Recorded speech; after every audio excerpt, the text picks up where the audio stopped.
ರಾಜ್ಯಸಭೆ ಎಲೆಕ್ಷನ್ ಹೊತ್ತಲ್ಲೇ ರಾಜ್ಯ ರಾಜಕೀಯದಲ್ಲಿ ಮಿಂಚಿನ ಬೆಳವಣಿಗೆ ಆಗ್ತಾ ಇದೆ. ಶಾಸಕ ಜನಾರ್ದನ ರೆಡ್ಡಿಗೆ ಡಿಸಿಎಂ ಡಿಕೆ ಶಿವಕುಮಾರ್ ಗಾಳ ಹಾಕಿದ್ದಾರೆ. ರಾಜ್ಯಸಭೆ ಎಲೆಕ್ಷನ್ ಹೊತ್ತಲ್ಲೇ ರಾಜ್ಯ ರಾಜಕೀಯದಲ್ಲಿ ಆಗ್ತಾ ಇರೋ ಮಿಂಚಿನ ಬೆಳವಣಿಗೆ.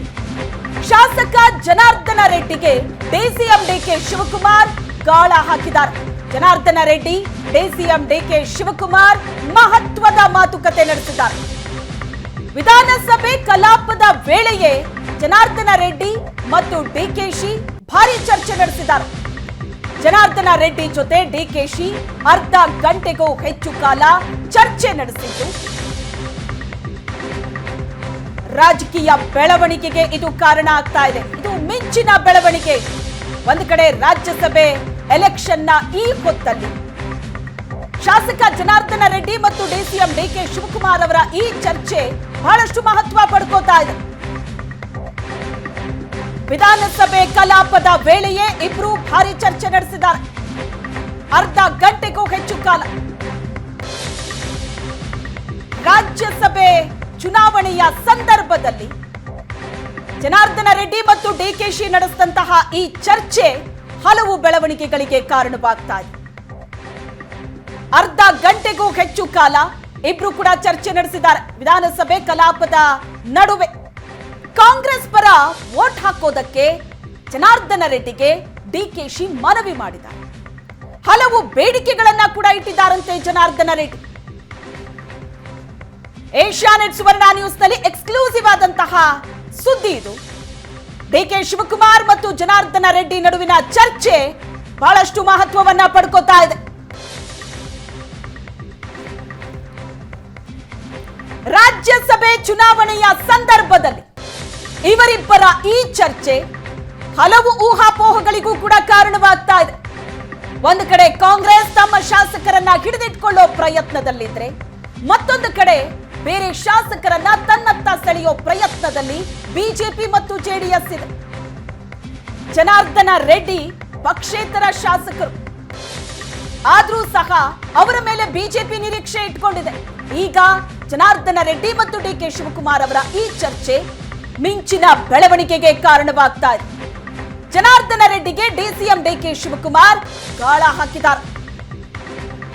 ಈ ಬಗ್ಗೆ ಹೆಚ್ಚಿನ ಡೀಟೇಲ್ಸ್ ಅನ್ನ ಕೊಡ್ತಾರೆ ನಮ್ಮ ಪ್ರತಿನಿಧಿ ಮಾರುತೇಶ್ ಸಂಪರ್ಕದಲ್ಲಿದ್ದಾರೆ. ಮಾರುತೇಶ್, ರಾಜ್ಯಸಭೆ ಎಲೆಕ್ಷನ್ ಸಂದರ್ಭ ಇದು. ಬಹಳಷ್ಟು ಬೆಳವಣಿಗೆಗಳಾಗ್ತಾ ಇದೆ, ಮಹತ್ವದ ಬೆಳವಣಿಗೆಗಳು ರಾಜಕೀಯವಾಗಿ. ಅಂಥದ್ರಲ್ಲಿ ಡಿಕೆಶಿ ಮತ್ತು ಜನಾರ್ದನ ರೆಡ್ಡಿ ನಡುವಿನ ಈ ಚರ್ಚೆ ಹಲವು ಪ್ರಶ್ನೆ, ಊಹಾಪೋಹಗಳಿಗೆ ಕಾರಣವಾಗ್ತಾ ಇದೆ. ಏನಿದು, ಡಿಕೆ ಶಿವಕುಮಾರ್ ಅವರು ತನ್ನತ್ತ ಸೆಳೆಯುವಂತಹ ಪ್ರಯತ್ನವನ್ನ ಮಾಡಿದ್ರ ಹಾಗಾದ್ರೆ ಜನಾರ್ದನ ರೆಡ್ಡಿ ಅವರನ್ನ? ಏನೆಲ್ಲ ಬೆಳವಣಿಗೆಗಳಾಗ್ತಾ ಇದೆ? ಶ್ವೇತಾ, ಮಂಗಳವಾರ ರಾಜ್ಯಸಭಾ ಚುನಾವಣೆಗೆ ಮತದಾನ ನಡೆಯುತ್ತೆ. ಹೀಗಾಗಿ ಕಾಂಗ್ರೆಸ್ಗೆ ತಮ್ಮ ಸದಸ್ಯರ ವೋಟನ್ನು ಹಾಕಿಸ್ಕೊಳ್ಳುವಂಥದ್ದು ಒಂದು ಕಡೆ ಚಾಲೆಂಜ್ ಆದರೆ, ಅದರ ಜೊತೆಗೆ ಎಕ್ಸ್ಟ್ರಾ ವೋಟ್ಸ್ಗಳನ್ನು ಸೆಳೆಯುವಂಥ ಪ್ರಯತ್ನವನ್ನು ಕೂಡ ಡಿ ಕೆ ಶಿವಕುಮಾರ್ ಅವರು ಮಾಡ್ತಿದ್ದಾರೆ. ಮಾಧ್ಯಮಗಳ ಮುಂದೆಯೇ ಡಿ ಕೆ ಶಿವಕುಮಾರ್ ಅವರು ಸ್ವತಃ ಒಪ್ಕೊಂಡಿದ್ದಾರೆ. ಯಾಕಂದರೆ ಜನಾರ್ದನ ರೆಡ್ಡಿ ಅವರ ಜೊತೆಗೂ ಕೂಡ ನಾನು ಮಾತನಾಡಿದ್ದೀನಿ ಎನ್ನುವಂಥ ಮಾತನ್ನು ಹೇಳಿದರು.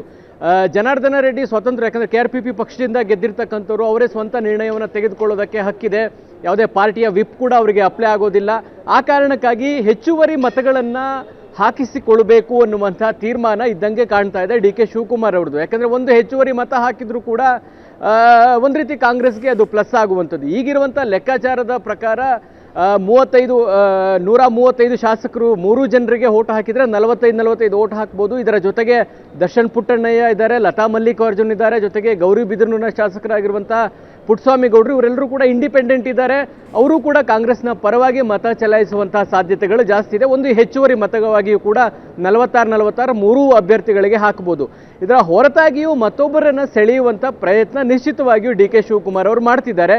ಒಂದು ಹೆಚ್ಚುವರಿ ಮತ ಬಂದರೂ ಕೂಡ ಬಿಜೆಪಿ ಮತ್ತು JDSಗೆ ಇಂಡಿಪೆಂಡೆಂಟ್ ಇರ್ಬೋದು ಅಥವಾ ಬೇರೆ ಪಕ್ಷದಿಂದ ಗೆದ್ದಿರ್ತಕ್ಕಂಥವರ ಸಪೋರ್ಟ್ ಕೂಡ ಹೋಗಲಿಲ್ಲ ಅನ್ನುವಂಥ ಒಂದು ಮೆಸೇಜನ್ನು ಪಾಸ್ ಮಾಡ್ಬೋದು. ಆ ಕಾರಣಕ್ಕಾಗಿ ಜನಾರ್ದನ ರೆಡ್ಡಿಯವರ ಮತವನ್ನು ಸೆಳೆಯುವಂಥ ಪ್ರಯತ್ನ ನಿಶ್ಚಿತವಾಗಿಯೂ ಡಿ ಕೆ ಶಿವಕುಮಾರ್ ಅವರು ಮಾಡಿದ್ದಾರೆ. ಇವತ್ತು ಒಂದು ಕಡೆ ವಿಧಾನಸಭೆಯಲ್ಲಿ ನಿನ್ನೆ ತೆಗೆದುಕೊಂಡಂಥ 2 ನಿರ್ಣಯಗಳು, ಕೇಂದ್ರ ಸರ್ಕಾರದ ತೆರಿಗೆ ತಾರತಮ್ಯ ಇರ್ಬೋದು, ಸ್ವಾಮಿನಾಥನ್ ಅವರ ವರದಿ ಆಧರಿಸಿ ಬೆಂಬಲ ಬೆಲೆ ನಿಗದಿ ಮಾಡಬೇಕು ಅನ್ನುವಂಥ ನಿರ್ಣಯ ಏನಿತ್ತು, ಆ ನಿರ್ಣಯನ ವಿರೋಧಿಸಿ ಬಿಜೆಪಿ ಮತ್ತು JDS ಸದನದ ಬಾವಿಗಿಳಿದು ಪ್ರತಿಭಟನೆಯನ್ನು ಮಾಡ್ತಾ ಇದ್ರು, ಧರಣಿ ಮಾಡ್ತಾ ಇದ್ರು. ಇಂಥ ಸಂದರ್ಭದಲ್ಲಿಯೇ ಜನಾರ್ದನ ರೆಡ್ಡಿಯವರ ಬಳಿ ಹೋಗಿ ಡಿ ಕೆ ಶಿವಕುಮಾರ್ ಸುಮಾರು ಅರ್ಧ ಗಂಟೆಗಳ ಕಾಲ ಮಾತುಕತೆಯನ್ನು ನಡೆಸಿದ್ದಾರೆ. ಸೊ ಮಾತುಕತೆಯ ಒಳಗೆ ಏನು ಚರ್ಚೆ ಆಗಿದೆ ಅನ್ನುವಂಥದ್ದು ಗೊತ್ತಿಲ್ಲ. ಆದರೆ ರಾಜ್ಯಸಭಾ ಚುನಾವಣೆ ಮಂಗಳವಾರ ಮತದಾನ ನಡೀತಾ ಇರೋದ್ರಿಂದ ಈ ಮಾತುಕತೆ ಮಹತ್ವವನ್ನು ಪಡೆದುಕೊಂಡಿದೆ. ಜನಾರ್ದನ ರೆಡ್ಡಿಯವರ ಓಟನ್ನು ಕಾಂಗ್ರೆಸ್ ಅಭ್ಯರ್ಥಿ ಪರವಾಗಿ ಚಲಾವಣೆ ಮಾಡುವಂತೆ ಮಾಡೋದು ಡಿ ಕೆ ಶಿವಕುಮಾರ್ ಅವರ ಉದ್ದೇಶ. ಅದರ ಕಾರಣಕ್ಕಾಗಿ ಅವರು ಮಾತನಾಡಿರುವಂಥದ್ದು ಬಹಳ ಸ್ಪಷ್ಟ. ಅದನ್ನು ಡಿ ಕೆ ಶಿವಕುಮಾರ್ ಕೂಡ ಮಾಧ್ಯಮಗಳ ಮುಂದೆ ಒಪ್ಕೊಂಡ್ರು. ಜನಾರ್ದನ ರೆಡ್ಡಿ ಅವರನ್ನು ಕೂಡ ಮನವಿ ಮಾಡಿದ್ದೀವಿ, ಜೊತೆಗೆ ಬೇರೆ ಪಕ್ಷದಲ್ಲಿರುವಂಥ ಶಾಸಕರನ್ನು ಕೂಡ ಮನವಿ ಮಾಡಿದ್ದೀವಿ. ಯಾರ್ಯಾರಿಗೆ ಮನವಿ ಮಾಡಿದ್ದೀನೋ ಅನ್ನೋದನ್ನು ನಾನು ಡಿಸ್ಕ್ಲೋಸ್ ಮಾಡೋದಕ್ಕೆ ಹೋಗೋದಿಲ್ಲ ಅನ್ನುವಂಥ ಮಾತನ್ನು ಕೂಡ ಡಿ ಕೆ ಶಿವಕುಮಾರ್ ಅವರು ಹೇಳಿದರು. ಸೊ ಆ ಕಾರಣಕ್ಕಾಗಿ ರಾಜ್ಯಸಭೆಯ ಮತದಾನದ ಹಿನ್ನೆಲೆಯಲ್ಲಿ ಹೇಳೋದಾದರೆ ಜನಾರ್ದನ ರೆಡ್ಡಿಯವರು ಯಾರ ಜೊತೆಗೆ ಹೋಗ್ತಾರೆ ಅಥವಾ ಯಾರ ಪರವಾಗಿ ಮತ ಚಲಾವಣೆ ಮಾಡ್ತಾರೆ ಅನ್ನೋದು ಕುತೂಹಲ ಇದೆ.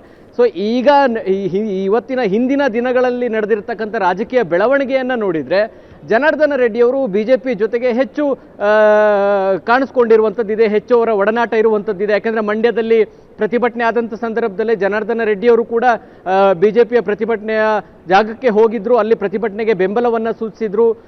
ಆದರೆ ಅದಾದಮೇಲೆ ಬೆಳವಣಿಗೆ ನೋಡಿದಾಗ ಬಜೆಟ್ ಮಾಡಿದಂಥ ಸಂದರ್ಭದಲ್ಲಿ ಮುಖ್ಯಮಂತ್ರಿಗಳಿಗೆ ಹೋಗಿ ಕೈ ಕುಲುಕಿ ಬಂದರು, ವಿಶ್ ಮಾಡಿದರು.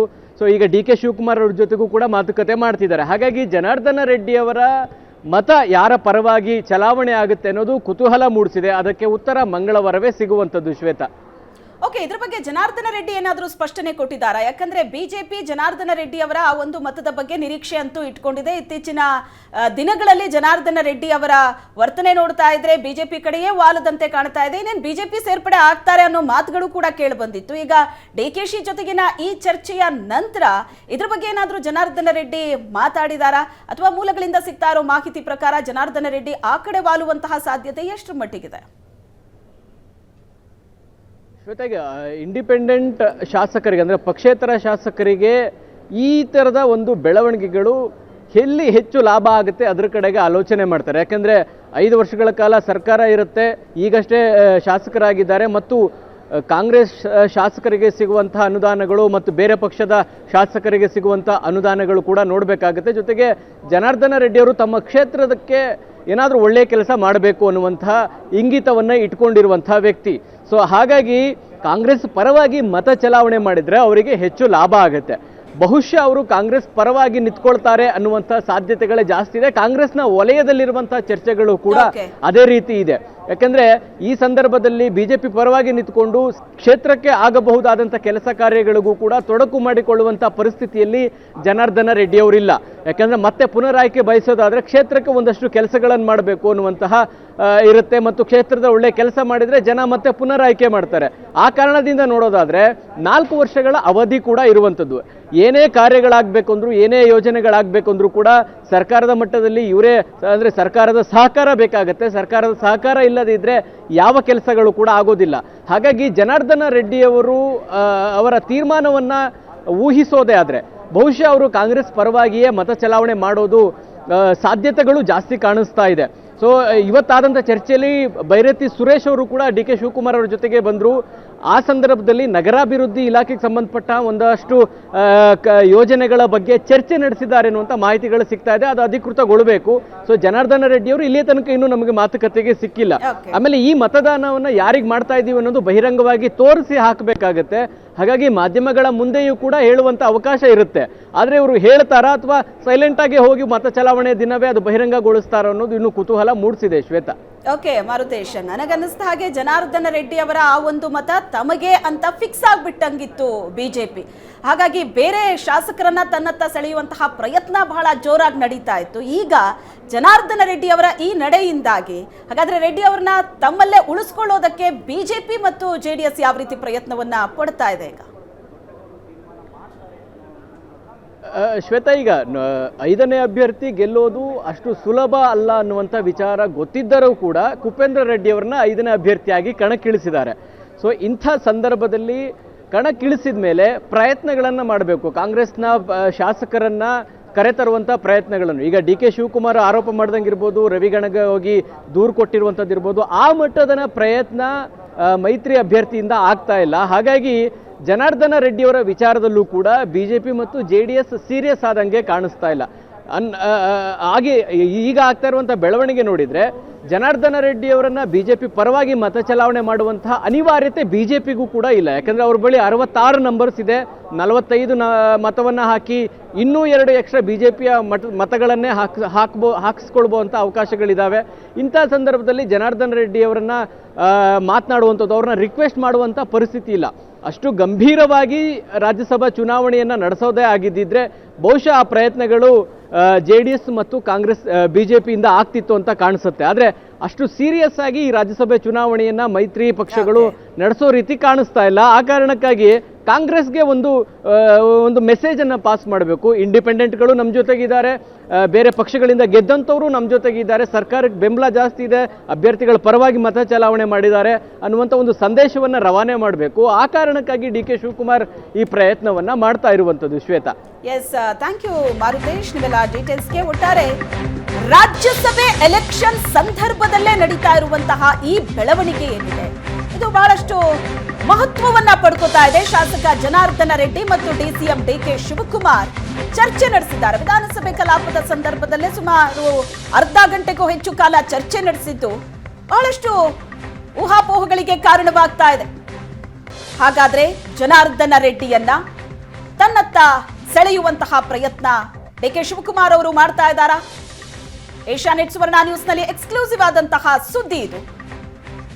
ವಿಧಾನಸಭೆ ಕಲಾಪದ ವೇಳೆಯೇ ಜನಾರ್ದನ ರೆಡ್ಡಿ ಮತ್ತು DKಶಿ ಭಾರಿ ಚರ್ಚೆ ನಡೆಸಿದರು.